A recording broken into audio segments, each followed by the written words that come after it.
What's the difference in white feminism and black feminism? Oh. One came first and one is a reaction.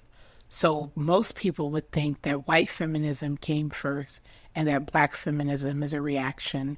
And I understand why people would think that because our history is hidden and most people don't read. But in actuality, black feminism is the source.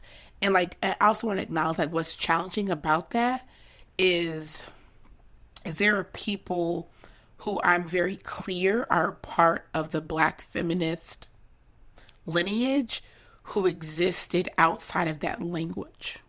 And most black feminists, myself included, claim them because it's not about the label, it's about the ideology and the work.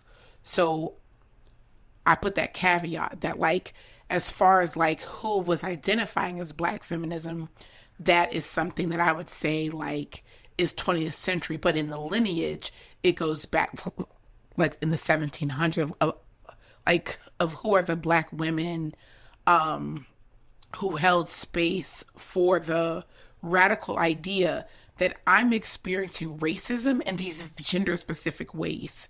Like Phyllis Wheatley was doing that. You know what I mean? Harriet Tubman, like all these women. Who was the woman in Missouri who was accused of killing her children, was on trial. You know, like who's the woman who sued for the freedom of her and her children? Like those are women who exist in this lineage of really holding this line of like we are having these experiences and we see that our womb is being used to populate this entire fucking empire. And I want you to know I ain't fucking with that.